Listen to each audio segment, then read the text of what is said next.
Hello student, welcome back. And as we discussed in last class about the economic cause, now we are going to see the political cause. So, what was the political cause for the French Revolution first? Louis XVI came into the power in 1774 and found empty treasury. What happened? When Louis XVI became king in 1774, he found that treasury was empty. Okay, now long years of war had drained the financial resources of France. What happened? Because they were always involved in war, so that drained their financial resources of the France. Okay, now under Louis XVI, France helped the 13 American colonies to gain their independence from their common enemy. What happened? Under Louis XVI, France helped 13 American colonies to get their freedom against their common enemy, that is called Britain. Okay, so Britain. Now, Britain, because of Britain, already 2 million people gave their life to the war, and because of that many families come under trouble. Because of the war they were suffering a lot. An extravagant court at the immense place of Versailles also cost a lot because of their unnecessary spending of money for their royal life and for war. That is also one of other cause for their drainage of financial resources in France. Now you can see that to meet its regular expenses such as the cost of maintaining an army, the court, running government of office or university, the state was forced to increase taxes, because to run or maintain their kingdom, king need money, and how he will get money to maintain his army, court, running government officers, university, for all the things. If he want to run the things, he need to be wealthy, he need money, so for that he was forced to increase the taxes. And as we know that only the third estate people were paying the taxes at that time, don't forget that. Okay, now you can see that growing middle classes. See, 18th century witnessed that emergence of social groups termed the middle class who earned wealth through overseas trade from manufacturing of goods and professions. Okay, you will see that how in 18th century was witnessed that emergence of social group, okay, termed as middle class. They were earning money through your overseas trading, from your manufacturing of goods, and from their profession. Now, this class was educated,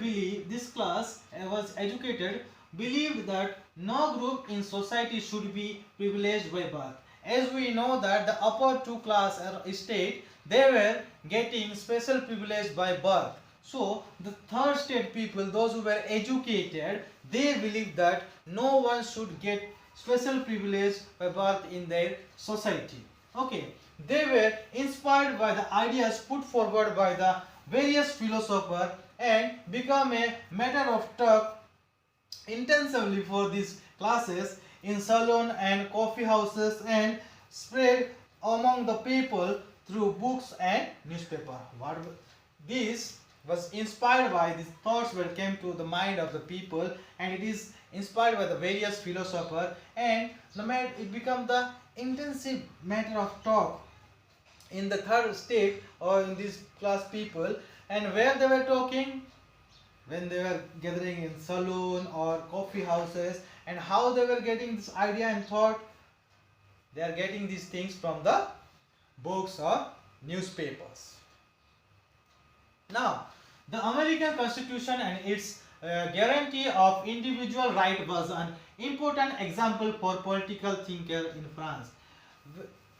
The France The people were suffering because of the three state, and the lower state they were not getting any privilege. They had to pay money, they had to pay taxes at that time. So when they see the Constitution of America, they got an example or an idea, the political thinker of France, that they are having a guarantee of individual rights in America written in Constitution. So they started thinking about the rights, the individual rights. Now you can see that how the philosopher and they contributed to the revolution. If you see that John Locke written a book named Two Traces of Government, which he criticized the doctrine of the divine and absolute right of the monarch. What happened? The philosopher John Locke wrote a book, and then he criticized the absolute right of the monarch. Means monarch in the sense the single-handedly kingdom where one person was having the authority to do anything, the right. Okay. Now Jean Jacob Rousseau, he also wrote a book that is called Social Contract, where he wrote that the government based on a social contract between people and their social representative. He proposed for a government where the government should be based on the social contract between people and the people representative. Now the next one is coming, the next philosopher here, Montesquieu, who wrote a book called Your Spirit of Law, where he proposed that a division of power with the government between the legislative, the executive and the judiciary. He proposed that the power should not be controlled by one person, but it should be divided in three person, that is called your legislative, executive and judiciary. It should be divided into three groups. Okay. Now here we are going to see the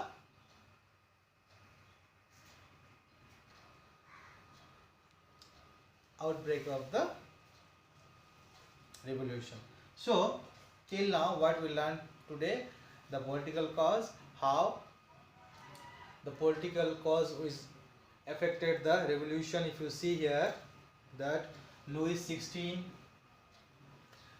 he came to power in 1774. When he came to power, he found that there were no money, the treasury was empty, and to maintain his army or government officers, university, he was forced to increase the taxes. But as we know that the taxes was paid only by the third state, and as again under Louis XVI, France helped 13 American colonies to get their freedom against the common enemy, and because of that extravagant court and the immense palace of Versailles and cost a lot to the France because of the extra expenses which they did in war, and for the royal life the treasury was become empty, and they were come under the scarcity of money, and the growing of for the meeting the expenses, what all the things done by the Louis XIV, you can see that. And again the growing of middle classes, how they grow, okay, and how they were maintaining their lifestyle, how they were earning money through the overseas trade, manufacturing goods, and through their profession, how they were surviving, all the things we learned today. Okay, and how they were getting the idea for revolution with the help of the philosophers, and how they were talking in your different places like your saloon and coffee house, and how they were getting the ideas for revolution. All the things we get in today's class. So in next class we are going to discuss about the outbreak of the revolution. So student, please prepare yourself and be ready for the next topic. Okay, till then stay home and Stay safe.